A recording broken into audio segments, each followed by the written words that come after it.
Marcos capítulo 10 y vamos a leer los versículos 17 al 31. Cuando salía para seguir su camino, vino uno corriendo y arrodillándose delante de él le preguntó: Maestro bueno, ¿qué haré para heredar la vida eterna? Jesús le dijo: ¿por qué me llamas bueno? Nadie es bueno, sino solo uno, Dios. Tú sabes los mandamientos: no mates, no cometas adulterio, no hurtes, no des falso testimonio, no defraudes, honra a tu padre y a tu madre. Y él le dijo: Maestro, todo esto lo he guardado desde mi juventud. Jesús, mirándolo, lo amó y le dijo: una cosa te falta, ve y vende cuanto tienes y da a los pobres y tendrás tesoros en el cielo, y ven y sígueme. Pero él, afligido por estas palabras, se fue triste porque era dueño de muchos bienes. Jesús, mirando en derredor, dijo a sus discípulos: qué difícil será para los que tienen riquezas entrar en el reino de Dios. Y los discípulos se asombraron de sus palabras, pero Jesús, respondiendo de nuevo, les dijo: hijos, qué difícil es entrar en el reino de Dios. Es más fácil que un camello pase por el ojo de una aguja que el que un rico entre en el reino de Dios. Ellos se asombraron aún más, diciendo entre sí: ¿y quién podrá salvarse? Mirándolos, Jesús dijo: para los hombres es imposible, pero no para Dios, porque todas las cosas son posibles para Dios. Entonces Pedro comenzó a decirle: he aquí, nosotros lo hemos dejado todo y te hemos seguido. Jesús dijo: en verdad os digo, no hay nadie que haya dejado casa, o hermanos o hermanas, o padre o madre, o hijos o tierras, por causa de mí y por causa del evangelio, que no reciba 100 veces más ahora en este tiempo casas y hermanos y hermanas y madres e hijos y tierras, junto con persecuciones, y en el siglo venidero la vida eterna. Pero muchos primeros serán últimos y los últimos primero. Si hay algo seguro en la vida, es que todos vamos a morir algún día. No sabemos cuándo será, no sabemos en qué circunstancia, pero sí sabemos que la muerte es inevitable. Esto es tan tormentoso que muchas personas prefieren no pensar en eso. Hace unos años atrás salió publicada la noticia de que un grupo de médicos estaba tratando de reducir la tasa de mortalidad. Yo no sé exactamente a qué se referían, porque lo cierto es que la tasa de mortalidad no puede ser reducida. Es de un 100%. Todo el que nace en este mundo morirá. El filósofo y matemático francés Blaise Pascal lo dijo de una manera bastante sombría, pero muy realista. Él decía en uno de sus pensamientos: imaginemos a unos cuantos hombres encadenados y todos ellos condenados a muerte, varios de los cuales son degollados cada día a la vista de los demás, que ven su propia condición en la de sus semejantes, y mirándose unos a otros con dolor y sin esperanza aguardan su turno. Esta es la imagen de la condición humana, dice Pascal. Eso no suena muy atractivo, pero es muy realista. Por eso el poeta inglés John Donne dijo aquella famosa frase que luego Hemingway usó en una de sus novelas: no preguntes por quién doblan las campanas doblan por ti. No preguntes por quién doblan las campanas. En los pueblos antes tocaban las campanas cuando había un funeral. Dicen: no preguntes por quién están doblando hoy las campanas doblan por ti. Cada segundo mueren miles de personas, y cada una de esas muertes es un aviso de lo que nos espera a cada uno de nosotros, tarde o temprano. Y aunque yo sé que muchos pretenden vivir como si esta vida presente fuera todo lo que hay, Lo cierto es que Dios puso eternidad en nuestro corazón. Dios puso eternidad en nuestro corazón. Es por eso que el hombre es un religioso incurable. El hombre, aún el ateo, el hombre es un religioso incurable. Algo en nuestro interior nos dice que la muerte no es el punto final de nuestra existencia. Hay algo que debemos hacer para prepararnos adecuadamente para enfrentar ese momento cuando llegue. Ahora la pregunta es, ¿cómo podemos estar seguros de que estamos haciendo todo lo que debemos hacer para dar ese viaje del que no hay retorno? ¿Cómo podemos estar seguros de que estamos haciendo todo lo que debemos hacer? Esa fue la inquietud del joven rico. Esa fue la inquietud de este hombre que vino a Jesús y que vamos a estudiar en esta mañana, como les decía, continuando con nuestra serie consecutiva de exposiciones en el Evangelio de Marcos. El Señor había estado por un tiempo en la región llamada Perea, como vimos hace 2 domingos atrás, al otro lado del Jordán, pero ahora se dirige hacia la ciudad de Jerusalén. Eso lo vemos en el versículo 32. Y unos pocos meses más tarde, en la ciudad de Jerusalén, Jesús sería juzgado, Jesús sería condenado a la muerte. Así que nosotros estamos aquí al principio del fin del ministerio de nuestro Señor Jesucristo, cuando de repente llega este joven, que aparentemente está muy turbado por el estado de su alma delante de Dios. Lean una vez más versículo 17. Cuando salía para seguir su camino, vino uno corriendo y arrodillándose delante de él le preguntó: Maestro bueno, ¿qué haré para heredar la vida eterna? Un joven rico, dice Marcos. Lucas, en el relato paralelo, nos dice que este hombre era muy rico y que era un hombre prominente. De hecho, la palabra que Lucas usa es gobernante. Este hombre era un personaje en el pueblo de Israel. Probablemente era miembro del Sanedrín, una de las instituciones más emblemáticas, más prestigiosas de la nación de Israel en los días de Jesús. Así que este individuo había tenido bastante éxito en la vida. Era joven, era rico, era influyente, y por si todo esto fuera poco, era una persona bastante moral, era una persona religiosa, como vemos en el resto de la historia. Por eso alguien decía que este es el tipo de joven que todo padre quisiera para su hija. Sin embargo, la historia revela que este joven tenía una inquietud tan grande en su corazón, que Marcos nos dice que él vino corriendo al Señor Jesucristo. Hay detalles aquí que no debemos pasar por alto. En el tiempo de Jesús, la gente de prestigio no corría. Eso estaba fuera de la ética social. Pero este joven estaba tan inquieto que viene corriendo delante del Señor, y dice que hincando las rodillas delante de él le preguntó: Maestro bueno, ¿qué haré para heredar la vida eterna? ¿Qué pregunta? En otras palabras, maestro, ¿cómo yo puedo estar seguro de que yo estoy haciendo todas las cosas que yo debo hacer para ir al cielo?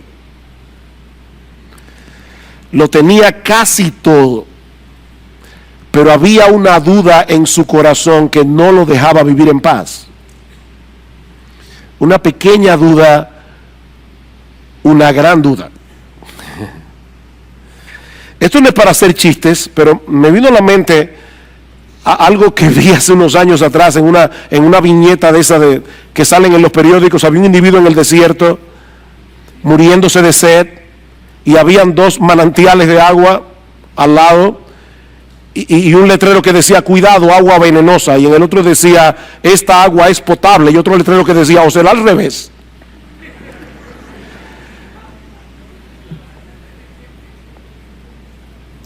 Señor, yo estoy haciendo todo lo que yo creo que debo hacer, pero yo no estoy seguro si no me hace falta algo más.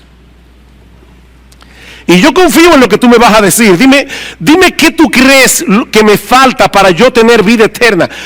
Ahora, hermanos, piensen en esto por un momento. Ese es el sueño de todo cristiano, que alguien venga a ti y te pregunte, dime qué yo debo hacer para ser salvo. Pero ahora escuchen la respuesta de Jesús. Versículo 18. Jesús le dijo, ¿por qué me llamas bueno? Nadie es bueno, sino solo uno, Dios. Si hay algo que esta historia nos enseña incidentalmente, es que el método evangelístico del Señor Jesucristo era muy diferente al de muchos evangélicos en el día de hoy. Yo estoy seguro que si este joven hubiera ido delante de algunos evangélicos, muchos evangélicos que yo conozco, dime qué yo debo hacer para heredar la vida eterna, rápidamente le hubieran dicho, ora conmigo la oración del pecador. O pídele a Jesús que entre en tu corazón. Yo no he visto una frase más abstracta que esa. Yo no sé cómo hacer eso. Que le pida a Jesús que entre en mi corazón. De paso, déjenme decirles algo, mis amados hermanos, nunca le digan eso a un inconverso. Esa frase no tiene ningún sentido. Esa frase no aparece en el Nuevo Testamento. Los apóstoles nunca la dijeron. La salvación no viene simplemente porque tú invites a Jesús a entrar en tu corazón. De hecho, es tan extraña esta historia porque Cristo pudo haberle dicho, ¿qué te falta? Creer en mí. Señor, ¿qué me hace falta para heredar la vida eterna? Cristo pudo haberle dicho, que creas en mí. Y sería la respuesta correcta, pero el Señor sabía que este joven tenía un concepto tan equivocado acerca de sí mismo que él no estaba preparado para recibir esa respuesta. No todavía. Saben que el concepto que mucha gente tiene de sí misma es que son personas buenas que a veces hacen cosas malas. El concepto bíblico es al revés. Nosotros somos personas malas que por la gracia común de Dios a veces hacemos cosas buenas. Pero ese es el concepto que este hombre tenía. Yo soy una persona buena, solo quiero saber qué más me falta. Si tú le dices a una persona como esta que reciba a Cristo en su corazón, probablemente va a pensar dentro de sí mismo, por supuesto, ¿por qué no? ¿Es eso lo que me falta? Es bueno tener a Cristo. Eso añadiría bondad a mi bondad, ¿verdad? De ahí la extraña respuesta de Jesús en el versículo 18. ¿Por qué tú me llamas bueno? En otras palabras, tú vienes a mí como si yo fuera un maestro común y corriente. Tú vienes a mí como si yo fuera un hombre, igual que tú, solo que con más sabiduría que tú. Ahora, si eso es lo que tú piensas de mí, ¿por qué me llamas bueno? Porque en el mundo entero hay una sola persona que merece ese calificativo, y no eres tú, es Dios. Hay uno solo que es bueno. Jesús no está ni negando ni afirmando que Él sea Dios en este pasaje. Ese no es el foco primario de atención aquí. Él simplemente quiere hacerle ver a este joven lo equivocado que él estaba cuando él creía de sí mismo que él era bueno. Porque lo cierto es que en el mundo entero no hay nadie, absolutamente nadie, que sea bueno. Dice Pablo en Romanos capítulo 3 versículo 10, todos se desviaron, a una se hicieron inútiles todos, no hay quien haga lo bueno, no hay ni siquiera uno. Y sí, yo sé que hay personas que son relativamente buenas, y son relativamente buenas en comparación con otros seres humanos que son peores.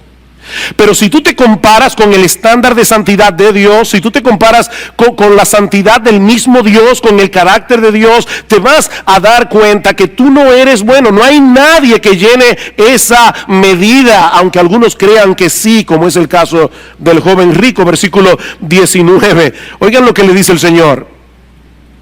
Oh, ¿tú quieres saber qué tú debes hacer para heredar la vida eterna? ¿Tú sabes los mandamientos? No mates, no cometas adulterio, no hurtes, no des falso testimonio, no defraudes, honra a tu padre y a tu madre. ¿Tú quieres hacer algo para salvarte? Mira los mandamientos, cúmplelos y vivirás.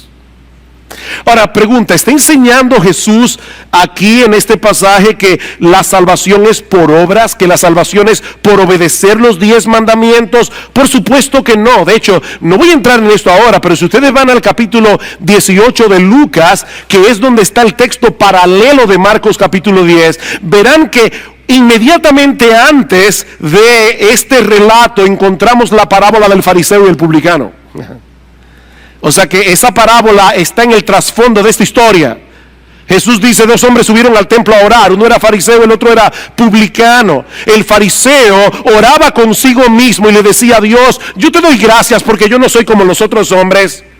Yo no soy adúltero, yo no soy avaro, yo doy diezmos de todo lo que gano, yo vengo al templo todos los sábados. Gracias, Señor, la verdad es que te pasaste conmigo. Y el fariseo le dice, yo no soy ni siquiera como este publicano, este cobrador de impuestos. Y el publicano se daba golpe en el pecho, se estaba lejos, diciendo, Dios, sé propicio a mi pecador. Y Cristo dice, este publicano descendió a su casa justificado antes que el otro, el fariseo, porque el que se humilla será enaltecido, el que se enaltece será humillado. Así que esta historia está en el trasfondo de esa parábola. No, Cristo no le está enseñando al joven rico que debía salvarse guardando los mandamientos. Lo que él quiere hacerle ver a este joven es que es imposible para el hombre salvarse a través de su obediencia. La Biblia dice que uno de los propósitos por los cuales Dios reveló su ley es para que nosotros podamos evaluarnos objetivamente, mirarnos en ese espejo y ver lo lejos que nosotros estamos de llenar esa medida. Imagínate que el mandamiento más importante de la ley es: amarás al Señor tu Dios con todo tu corazón, con toda tu alma, con toda tu mente, con todas tus fuerzas, y eso no lo hace nadie ni por un segundo. Y el otro es semejante: ama a tu prójimo como a ti mismo. Ama a tu prójimo con la misma intensidad, con la misma energía, con la misma pasión con la que tú te amas a ti mismo. Dime, ¿tú guardas los mandamientos? Pablo dice en Romanos capítulo 3, versículo 20, que es por medio de la ley que viene el conocimiento del pecado. El problema es que este joven no entendía del todo el alcance de la ley. Por eso le dice al Señor en el versículo 20: Maestro, todo esto lo he guardado desde mi juventud. ¡Wow! Bueno, si esa es la medida, tengo mis papeles en reglas. En el relato paralelo, en el Evangelio de Mateo, se incluye esta última pregunta: ¿qué más me falta? Eso es interesante. Él estaba bastante seguro de su propia bondad, pero había un elemento de duda en su corazón. ¿Qué más me falta? Ese es el problema de aquellos que pretenden salvarse haciendo cosas buenas. No hay forma de saber con toda certeza de que estás haciendo lo suficiente. ¿Me hace falta algo más, maestro? Jesús, versículo 21, mirándolo, lo amó y le dijo: una cosa te falta, ve y vende cuanto tienes, dalo a los pobres, y ven y sígueme, y tendrás tesoro en el cielo. Una cosa te hace falta. Hermanos, ¿qué reacción la de Cristo? Esto fue leccionador para mí. Jesús no reaccionó airado diciéndole: pero qué mentiroso y soberbio eres. ¿Estás tan ciego que no puedes darte cuenta de que no existe en este mundo ningún ser humano que llene esa medida de la ley de Dios? No. El texto dice que Jesús, mirándolo, lo amó, y Marcos es el único que incluye ese detalle en los evangelios. El Señor Jesucristo sintió una profunda compasión por este joven que estaba perdido en su moralidad. Si me oíste bien, este joven estaba perdido en su moralidad. Los puritanos decían: hay dos formas en que se puede hundir un barco. Una es cargado de estiércol y la otra es cargado de oro, pero se va a hundir igualito. Mi amigo, nadie puede salvarse guardando los mandamientos. Pablo dice en Gálatas capítulo 3 versículo 10 que todos los que dependen de las obras de la ley para salvarse están bajo maldición, están bajo la maldición de Dios. Si tú estás dependiendo de las obras de la ley, de guardar los mandamientos, Pablo dice, no yo, Pablo dice en la Biblia, estás bajo la maldición de Dios. Pues escrito está, y ahora Pablo cita Deuteronomio, maldito todo aquel que no permaneciere en todas las cosas escritas en el libro de la ley para hacerlas. Cada vez que nosotros pecamos, estamos violando la ley como un todo, no simplemente estamos violando uno de sus acápites. Bueno, fue una mentirita. No, es que el problema con esa mentirita es que ya tú rompiste la ley, tú violaste la ley, y esa ley es un reflejo del carácter de Dios. Ese es el problema. La ley es un reflejo del carácter de Dios, de manera que cada pecado es un atentado contra el carácter santo de Dios. Por eso dice Santiago capítulo 2 versículo 10, cualquiera que guardare toda la ley, si eso fuera posible, pero ofendiere en un punto, se hace culpable de todos. Mi amigo, si tú te quieres salvar por tu obediencia, tendrás que obedecer todos y cada uno de los mandamientos de la Biblia todos los días de tu vida. Y si tú eres honesto contigo mismo, seguramente ya debes haberte dado cuenta de que eso es imposible. Y eso es precisamente lo que Cristo quiere hacerle ver a este joven rico, porque lo amó. Porque lo amó. No fue con una actitud de cinismo que el Señor trató con este joven. Y hermanos de iglesia bíblica del Señor Jesucristo, cuídense de eso. Uno puede ver a una persona moralista y tratarla con desprecio. Así como hay personas que tratan a las prostitutas, a los ladrones con desprecio, hay personas que tratan a los moralistas con desprecio. Cristo no hizo eso. Cristo sintió compasión por este joven, una profunda compasión. Y le dice, joven, solo te hace falta una cosa. Vende todo lo que tienes, dáselo a los pobres y sígueme a mí. Ahora, hermanos, y esto es crucial. Por fin, ¿cuántas cosas le faltaba a este joven? ¿3 o una? Porque él dice, una cosa te hace falta. Vende todo lo que tienes, dáselo a los pobres y ven y sígueme. Entonces, ¿qué era lo que le faltaba? Lo que le faltaba era seguir a Cristo. Fíjense, el punto aquí no es que por vender sus bienes y entregar la ganancia a los pobres, este joven iba a ir al cielo como recompensa, sino por seguir a Jesús. Ahora, vender todo lo que tenía y entregarlo a los pobres iba a ser la evidencia de que él había removido el ídolo de su corazón, el ídolo que él le había hecho a las riquezas, para hacer de Cristo el único objeto de su adoración, el único objeto de satisfacción, el único objeto de su deleite. Esa era la evidencia. Mientras dependas de otras cosas para tu felicidad, mientras dependas de otras cosas para encontrar satisfacción en la vida, mientras haya otras cosas aparte de Cristo en la que tú estés descansando tu identidad, es imposible que puedas creer aunque tú digas que crees. Esto es serio. Es muy fácil decir que creemos en Cristo, pero es otra cosa muy distinta mostrar esa confianza dependiendo únicamente de Él y encontrando toda nuestra satisfacción únicamente en Él. Y la palabra únicamente aquí es importante. ¿Sabes lo que Jesús le está diciendo a este joven? Joven, déjame decirte algo. Imagínate la vida sin dinero. Imagínate la vida sin nada de dinero. Y imagínate la vida sin tus bienes, imagínate la vida sin tus casas, imagínate la vida sin tus carros, sin tu ropa, sin tus muebles, sin tu vivienda, sin tu cuenta bancaria. Imagínate una vida en la que solo me tuvieras a mí. Pregunta, ¿estarías satisfecho?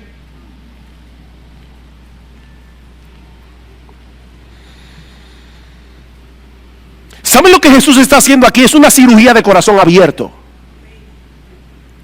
Eso es lo que Jesús está haciendo aquí. Es una cirugía de corazón abierto. Cristo está metiendo el bisturí lo más profundo que Él pueda para tocar el nervio central de la idolatría de ese joven.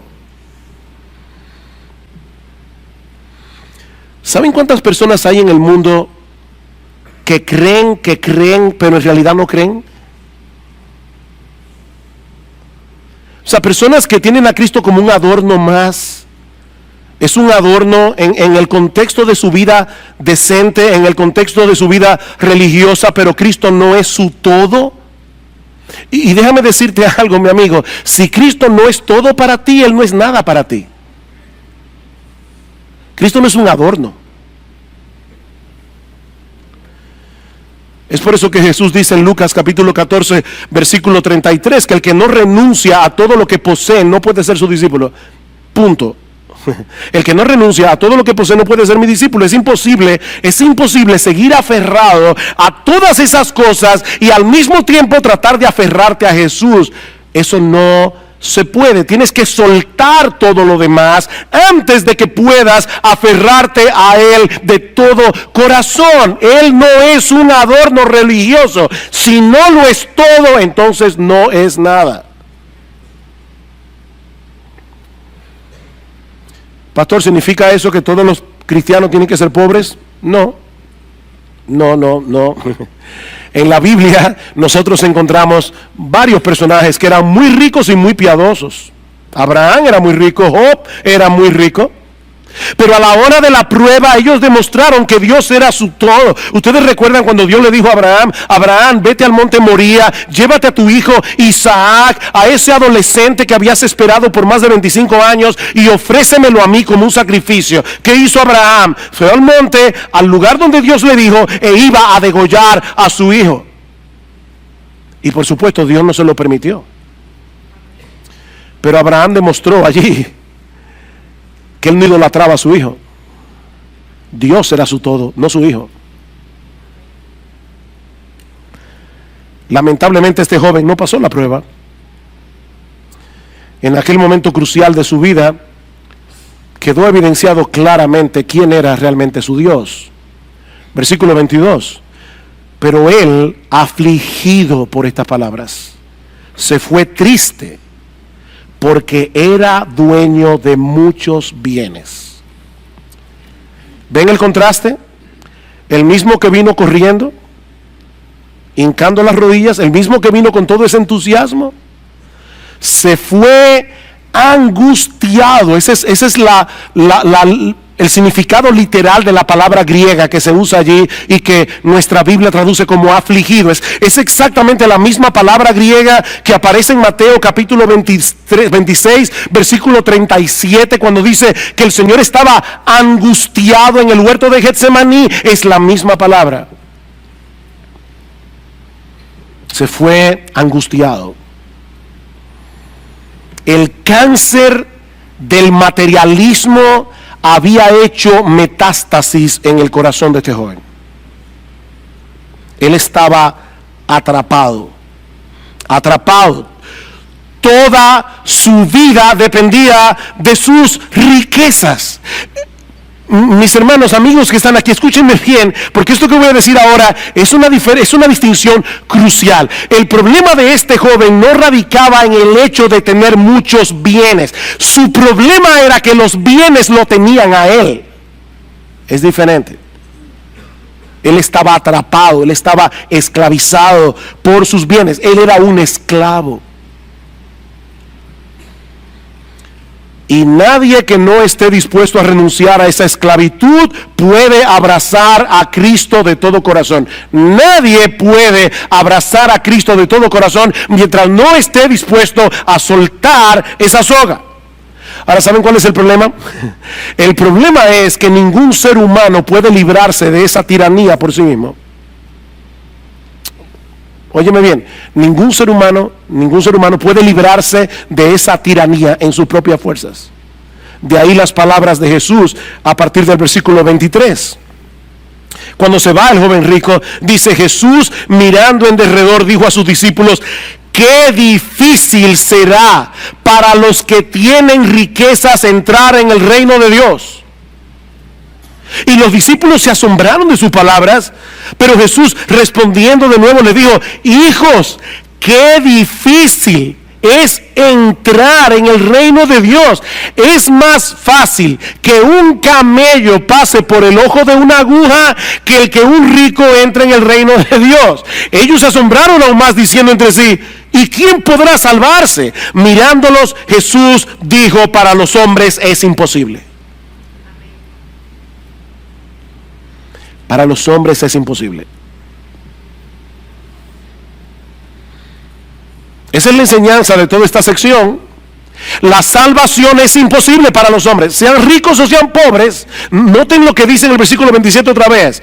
Mirándolos, Jesús dijo: para los hombres. Él no dijo para los ricos, él no dijo para los pobres, él dijo para los hombres, sean ricos, sean pobres. Para los hombres la salvación es imposible. Pero los ricos son más vulnerables a sentirse tan satisfechos en sus riquezas que no sean capaces de percibir lo impotente que son. Están tan acostumbrados a que todo lo resuelven por ellos mismos, a que todo lo resuelven con sus propios recursos, a que solo tienen que buscar la chequera, dar un tarjetazo.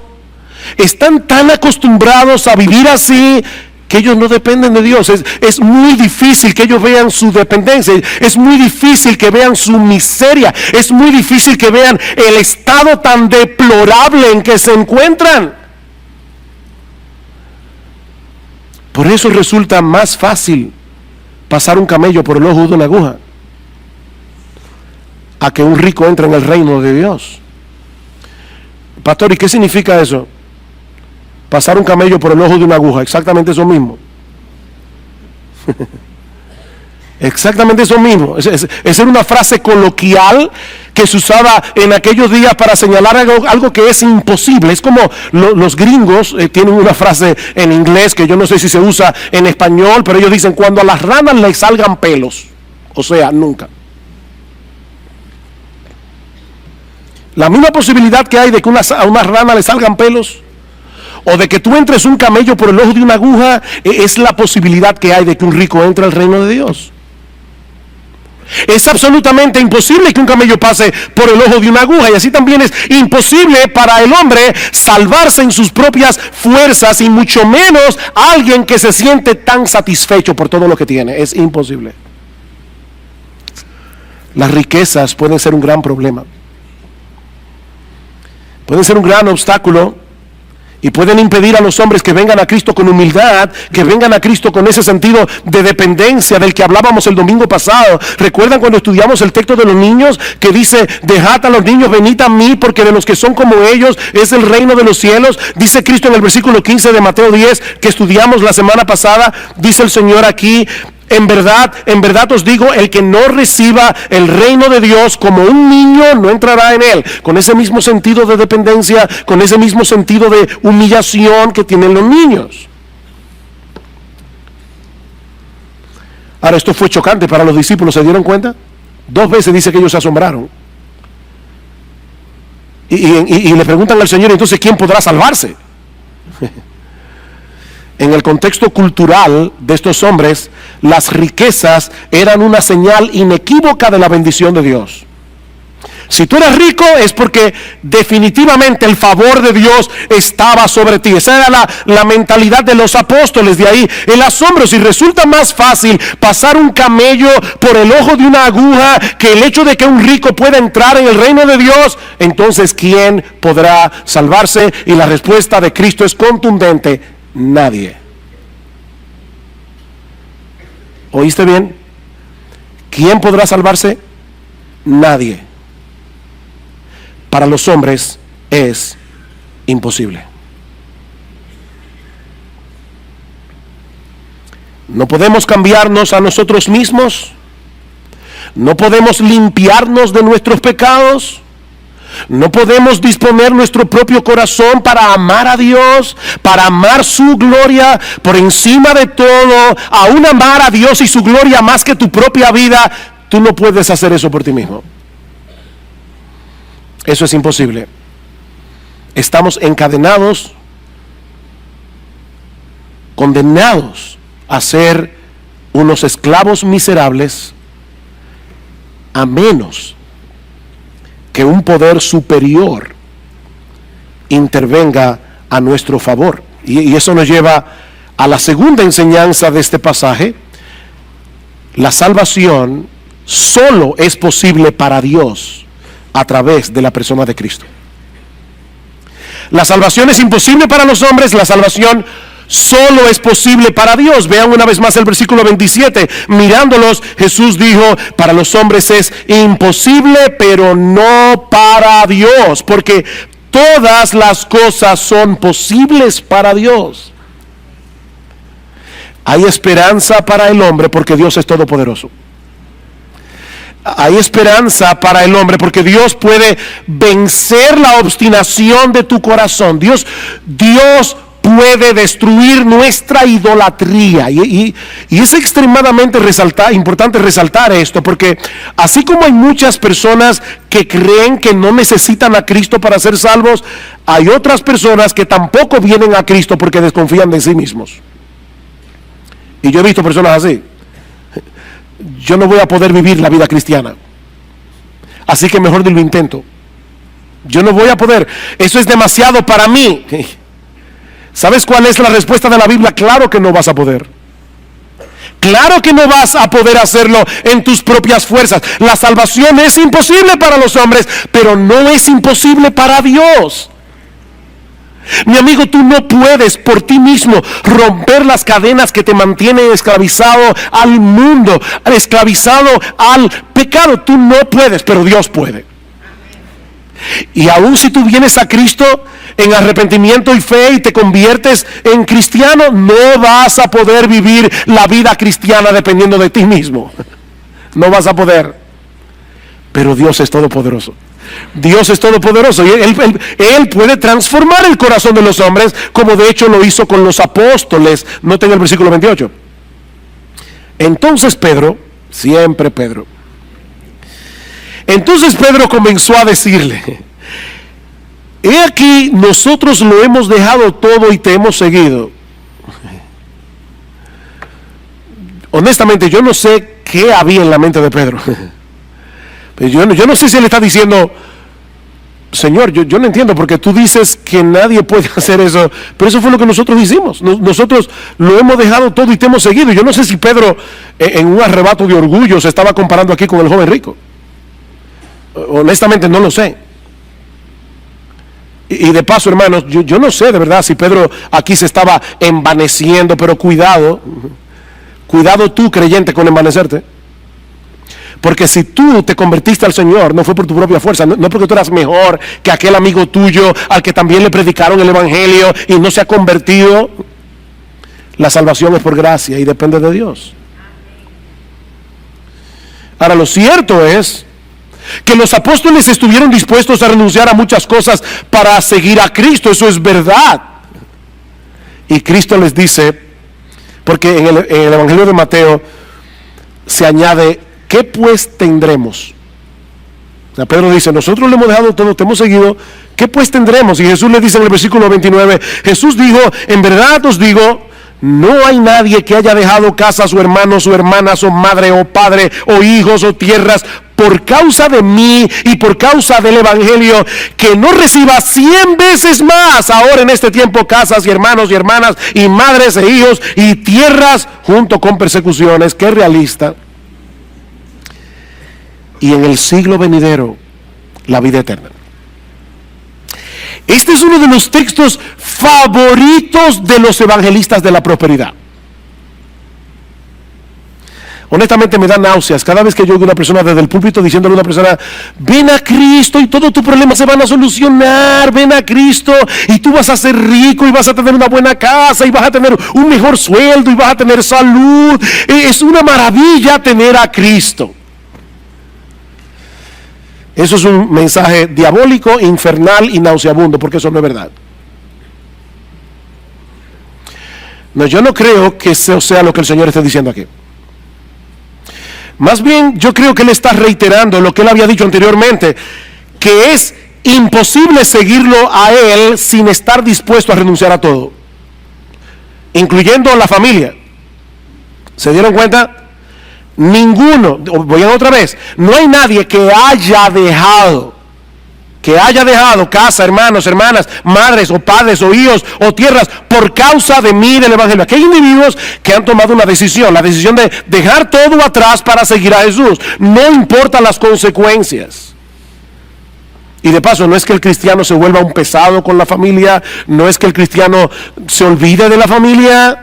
No, lo que Cristo está diciendo, óyeme bien, es muy probable que si tú decides seguirme a mí, tu familia te aborrezca por causa de tu fe. Es muy probable que eso pase. Y de hecho, el mismo Cristo dijo en Mateo capítulo 10, versículo 34, no penséis que he venido para traer paz a la tierra, no he venido para traer paz, sino espada, porque he venido para poner en disensión al hombre contra su padre, a la hija contra su madre, a la nuera contra su suegra. Y yo sé que algunos dirán, pero eso ya todo el mundo lo sabe. No, a la nuera contra su suegra por causa de la fe, no porque la suegra se mete.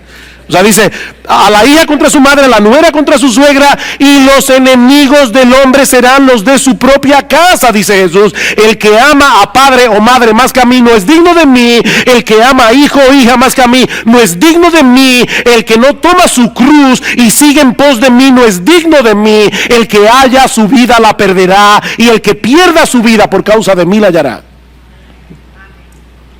Definitivamente Cristo no se andaba con medias tintas. De nuevo, óyeme bien, le dice Jesús, conmigo es todo o nada. Yo no soy plato de segunda mesa, yo no soy un adorno religioso. Conmigo es todo o nada. Si yo no soy todo para ti, yo no soy nada para ti.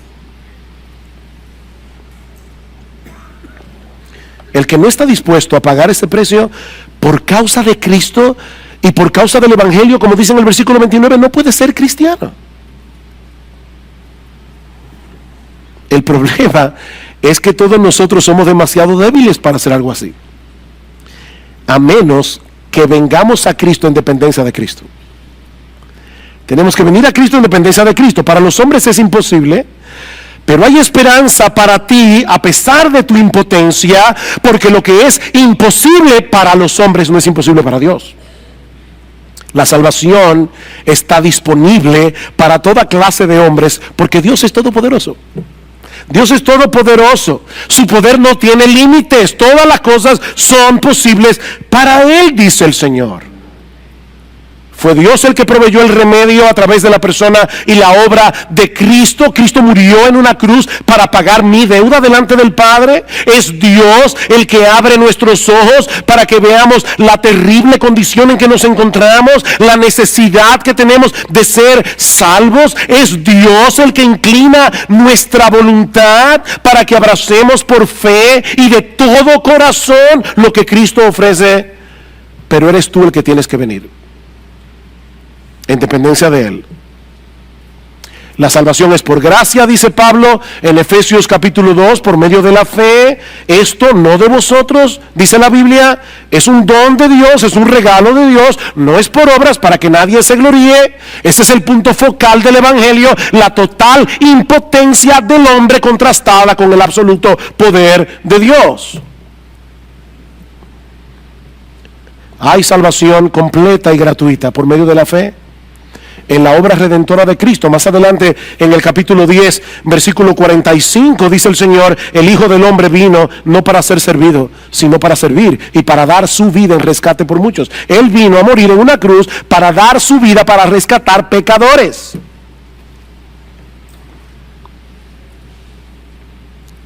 Y es precisamente a través de la proclamación de ese mensaje del Evangelio, y por eso estamos predicando hoy aquí, que el poder de Dios se manifiesta para salvación mientras llamamos a los hombres a la fe y al arrepentimiento. Mi amigo, si tú vienes a Cristo, vas a perderlo todo y vas a ganarlo todo.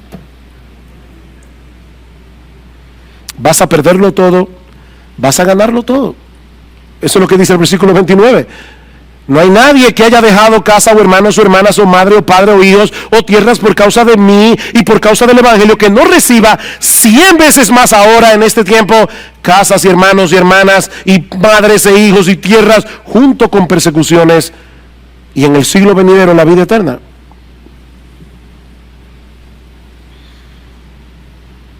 ¿Lo que esto significa es que todos los cristianos serán ricos? No. No, yo creo que esta promesa implica dos cosas. Por un lado, que todos los creyentes vienen a formar parte de una gran familia que va a suplir por mucho lo que tú pierdas de tu familia terrenal. Eso es lo que Cristo está diciendo. Si hay algo que a mi esposa y a mí nos maravilla cada vez que viajamos a otros lugares, es que llegamos a un sitio nuevo, conocemos hermanos en Cristo que no conocíamos y al minuto ya somos familia. Y están dispuestos a servirnos, simplemente porque somos cristianos. Hay una familia de la fe en el mundo entero. Eso es impresionante. Pero por el otro lado, y esto que voy a decir ahora es muy sensible, yo creo que John Piper tiene razón cuando dice que hay algunos cristianos que por diversas circunstancias no están rodeados de muchos creyentes. Y él pone el caso particular de los misioneros. Misioneros que son desarraigados de su país, de su familia, y van lejísimo a predicar el evangelio a lugares extraños. Cuando mi esposo y yo estuvimos visitando a nuestra hija en el mes de mayo, ella nos hablaba de eso, nos decía, esto es difícil, lo más difícil es ese sentido de desarraigue, tú no perteneces a ningún lugar. Y nuestra hija nos decía, y es lo que yo creo que está envuelto en todo esto, ella decía, yo me he dado cuenta que mi hogar está donde esté Cristo. Mi hogar está donde está Cristo. Y yo creo que probablemente lo que el Señor está diciendo allí es a esas personas que están solas en lugares donde no hay casi cristianos. Dice, aún así, si tú lo pierdes todo por causa mía, lo que vas a obtener por el hecho de tenerme a mí será infinitamente más satisfactorio que cualquier cosa de este mundo que tú hayas podido perder. Tú tendrás en mí 100 veces más. Amor incondicional. El amor incondicional de Cristo suplirá 100 veces más el amor de hermanos, hermanas, padres, hijos, tierras, todo. Él será tu hogar y será 1000 veces mejor que el hogar que tú hayas perdido por causa de Él. Cristo es mejor. Y cuando te toque partir de este mundo, como decíamos al principio, cuando te toque partir de este mundo, disfrutarás de una incomparablemente deleitosa comunión con Él por los siglos de los siglos. Es de esa vida eterna que el Señor habla aquí en el versículo 30. Por eso es que Pablo dice en Romanos capítulo 8 versículo 18, estoy seguro, tengo por cierto que las aflicciones de este tiempo presente no se pueden comparar con la gloria venidera que en nosotros ha de manifestarse cuando Jesucristo nuestro Salvador regrese en gloria.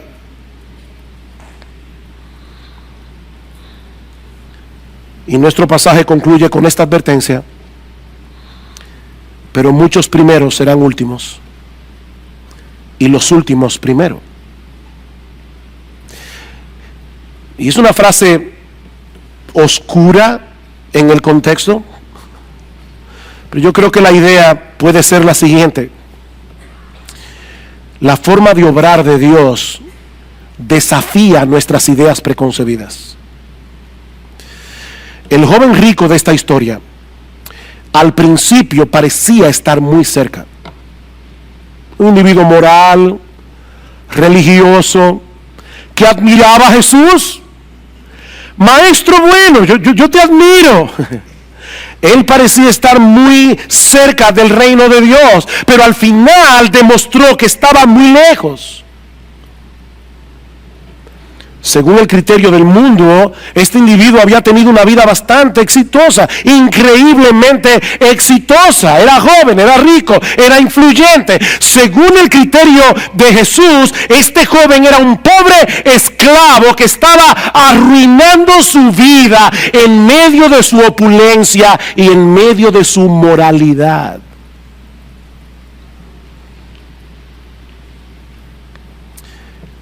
Hermanos, tenemos que aprender a evaluar las cosas con el criterio de Dios, no con el criterio del mundo.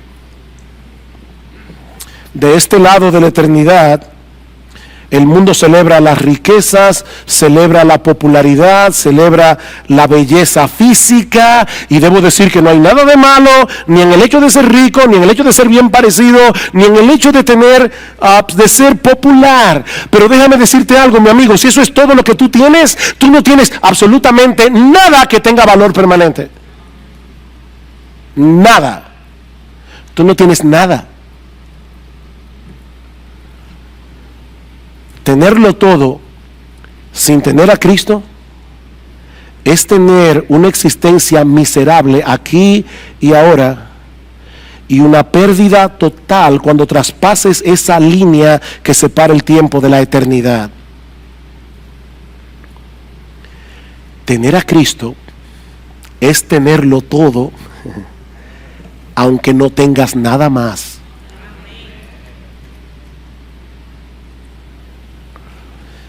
Mi amigo, yo no sé si tú eres rico, si tú eres pobre, económicamente hablando, pero si tú quieres heredar la vida eterna, una cosa te hace falta. No son 2, no son 10, es una sola cosa. Reconoce tu impotencia para salvarte y ven a Cristo con la disposición de seguirle únicamente a Él como Señor y Salvador. O sea, Señor, yo pierdo mi vida por causa tuya. Aquí hay un papel en blanco. Ya rompí esto. Aquí hay un papel en blanco. Está firmado al pie por mí. Lo que tú escribas ahí yo lo voy a hacer, aunque yo no sé lo que es. Tú eres mi único Señor. Tú eres mi único amo. Tú eres mi único dueño. Ven a Cristo.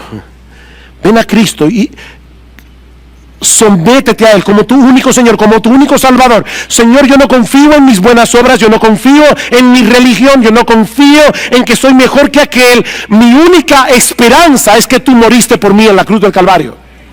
Es mi única esperanza. Yo no confío en nada más que en ti. Mi amigo, no pretendas hacer en tus propias fuerzas lo que solo Dios puede hacer por ti. La salvación es imposible para los hombres. Es imposible. Tú no puedes pagar tu deuda con la justicia de Dios por causa de tus pecados. Tú no puedes cambiar por ti solo la inclinación de tu corazón. Tú necesitas la justicia de otro, Jesús, que sea puesta en tu cuenta por medio de la fe. Esa es la única justicia que Dios acepta como buena y válida. Yo sé que todos ustedes aquí han jugado Monopolio alguna vez. Si tú vas al banco con dinero de Monopolio, queriendo abrir una cuenta, van a llamar a un psiquiatra, porque es dinero falso. Óyeme bien, todas tus buenas obras son dinero de Monopolio en la presencia de Dios. No valen nada. La única moneda que circula en el cielo es la justicia de Jesús. La única moneda que circula en el cielo es la justicia de Jesús. Y mi llamado en esta mañana es: ven a Cristo, confiésale tus pecados, confiésale incluso la dureza de tu corazón.